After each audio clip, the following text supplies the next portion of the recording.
بسم اللہ والصلاة والسلام علی رسول اللہ۔ نبی کائنات علیہ الصلاۃ والسلام کا فرمان عالی شان ہے۔ ام المؤمنین سیدہ عائشہ صدیقہ رضی اللہ تعالی عنہ بیان کرتی ہیں، ان اولادکم من اطیب کسبکم، تمہاری سب سے پاکیزہ کمائی تمہاری اولاد ہے۔ اولاد کی تربیت دین اسلام میں اور تاریخ میں قوموں کے عروج و زوال میں تربیت اولاد افراد سازی کی بہت زیادہ اہمیت ہے۔ افراد سازی، قیادت سازی، تربیت اولاد کی اہمیت کو سمجھنے کے لیے چند نکات آپ کے گوش گزار کیے جاتے ہیں۔ پہلی چیز، ہر قوم کی تہذیب، ہر قوم کی اخلاقیات، ہر قوم کی اقدار اور ہر قوم کے افکار و نظریات اپنے اپنے الگ ہوتے ہیں۔ ہر قوم اپنی بقا کے لیے، اپنی ترقی کے لیے، اپنی فلاح و بہبود کے لیے مختلف منصوبے اور مختلف لائحہ عمل پیش کرتی ہے، لیکن سب سے اہم چیز ہر قوم کی بقا کے لیے اس کی افراد سازی ہوتی ہے، تربیت اولاد ہوتی ہے۔ جس قوم نے، جس ملک نے، جس ملت نے اور جس ریاست نے ترقی کرنی ہو اور جس تہذیب نے دائمی اور ہمہ گیر انقلاب برپا کرنا ہو، اس کے لیے ضروری ہے کہ جو ان کا مقصد ہے، جو ان کے افکار و نظریات ہیں اور جو ان کا منہج اور مشن ہے، اس کے مطابق وہ افراد سازی کریں اور اپنے بچوں کی تربیت کریں۔ تو اس لیے تربیت اولاد کے بغیر اور افراد سازی کے بغیر نہ تو قوموں کو عروج ملتا ہے، نہ ترقی ملتی ہے، اور نہ ہی کوئی قوم دنیا پر اس کا نام و نشان رہتا ہے۔ دوسری چیز جس سے تربیت اولاد کا اور افراد سازی کا اندازہ لگایا جا سکتا ہے، وہ بعثت انبیاء ہے۔ انبیاء کرام علیہم الصلاۃ والسلام کو رب تعالیٰ نے اسی لیے مبعوث فرمایا تاکہ وہ نوع انسانی کی اصلاح کریں، ان کی اخلاقی، ان کی روحانی اور ان کی جسمانی تربیت کریں۔ اور اسی مقصد کو رب تعالیٰ نے قرآن کریم میں کچھ یوں بیان فرمایا، وَلَقَدْ بَعَثْنَا فِي كُلِّ أُمَّةٍ رَسُولًا أَنِ اعْبُدُوا اللَّهَ وَاجْتَنِبُوا الطَّاغُوتَ۔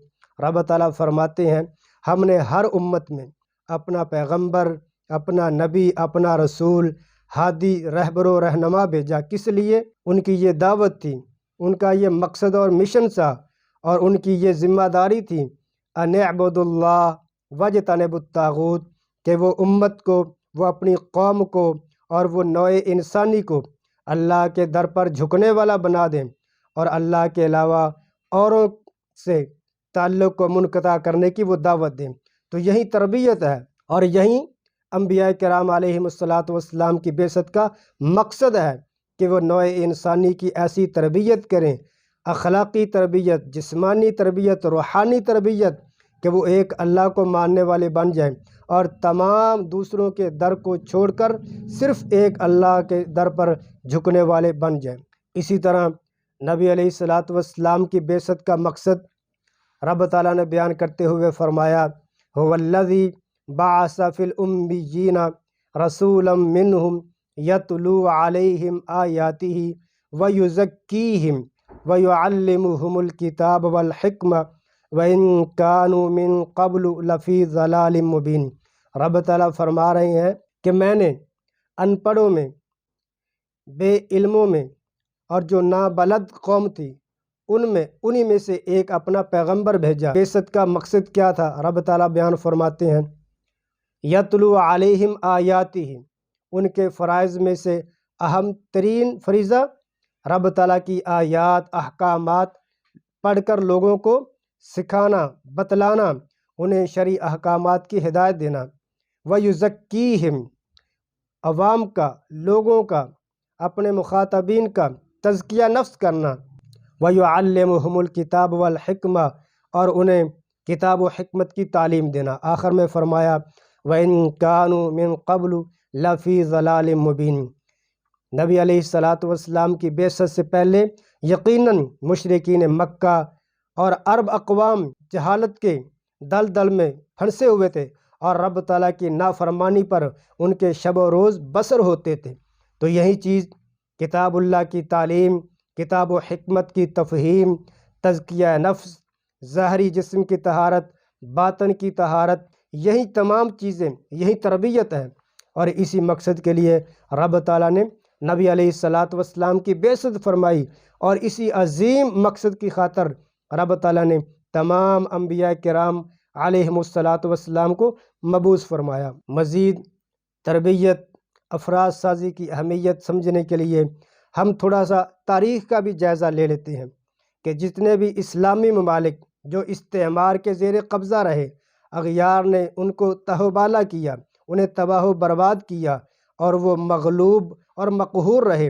اور مقبوضہ اسلامی ممالک ہم ان کی تاریخ دیکھ لیتے ہیں، آج وہاں پر اگر اسلام لینے والے مسلمان ہیں، قرآن و حدیث کی دعوت دینے والے اہل ایمان ہیں، رب تعالیٰ کو ماننے والے اہل اسلام ہیں، رب تعالیٰ کی توحید کا پرچار کرنے والے مسلمان ہیں، تو اگر ہم دیکھیں تو اس کے پیچھے افراد سازی اور تربیت اولاد ہے کہ ایسے ایسے مسلم ممالک بھی تھے جہاں پر اذان دینا، تلاوت قرآن اور عبادت تک سے تعلق کو اس قدر منقطع کیا گیا کہ اس پر سنگین سزائیں مرتب کی گئیں۔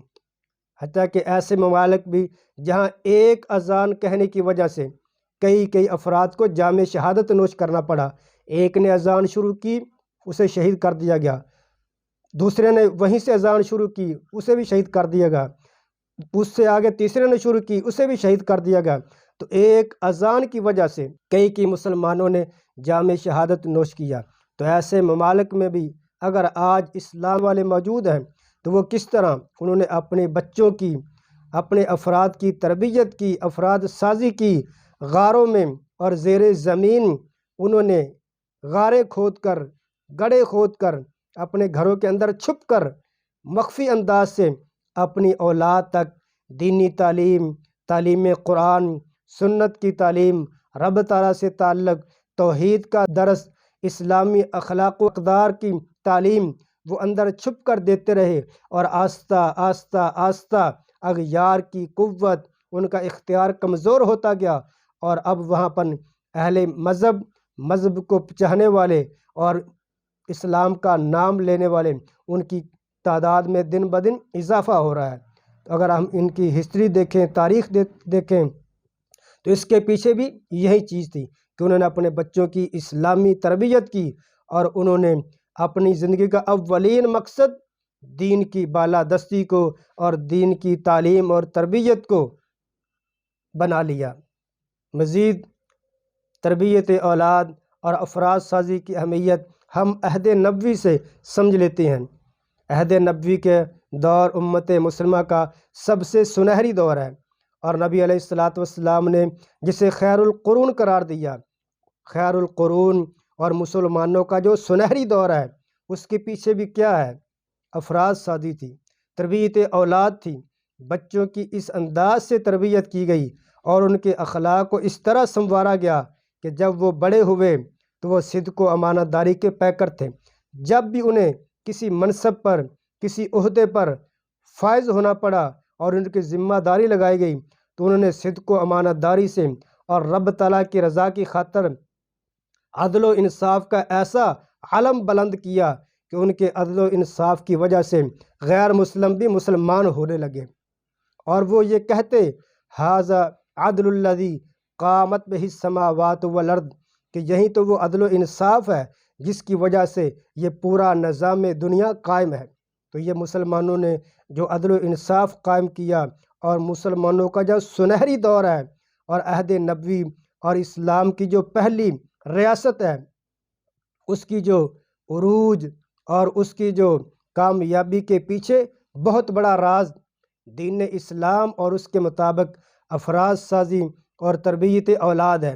نبی علیہ السلام کی سیرت طیبہ کا، آپ کی حیات مبارکہ کا اگر ہم جائزہ لیں تو نبی علیہ السلام نے کس طرح اور کس خوبصورت انداز میں بچوں کی تربیت فرمائی، ان کی نفسیاتی تربیت کی، ان کی جسمانی تربیت کے لیے کیسے شاندار اسلام نے اصول اور ضوابط مقرر فرمائے۔ آخری چیز، تربیت اولاد اور افراد سازی کی اہمیت کے حوالے سے اس کو ہم آسان لفظوں میں کچھ یوں سمجھ لیتے ہیں کہ بچے کی مثال ایک پودے کی طرح ہے۔ پودا جس قدر قیمتی ہوتا ہے، اہم ہوتا ہے، اسی قدر اس کے گرد حصار اور اس کے گرد باڑ، اس کی حفاظت، پانی کا خیال رکھنا اور دیگر اس کے لوازمات کا خیال رکھنا اسی قدر اہم ہوتا ہے۔ آم کا درخت ہے، سیب کا درخت ہے، انگور کی بیل ہے، اس کی حفاظت کے لیے کس قدر اقدامات کرنے پڑتے ہیں۔ اگر پانی زیادہ دے دیں تو پھر بھی درخت کے خراب ہونے کا خطرہ ہے، نہ دیں پھر بھی درخت خشک ہو جاتا ہے۔ تو اسی طرح اولاد ہے، یہ بھی ایک پودے کی طرح ہے کہ جیسا ماحول ہوگا، جیسی آپ اس کو خوراک دیں گے، روحانی خوراک، جسمانی خوراک، فکری اور اخلاقی خوراک، اسی طرح بچہ بڑا ہو کر اسی طرح کا ہوگا۔ تو بچے کی خوراک کا خیال رکھنا اور دیگر تمام اس کے لوازمات کا خیال رکھنا تربیت کا حصہ ہے۔ تو اللہ تعالی ہمیں یہ ذمہ داری کما حقہ ادا کرنے کی توفیق عطا فرمائے۔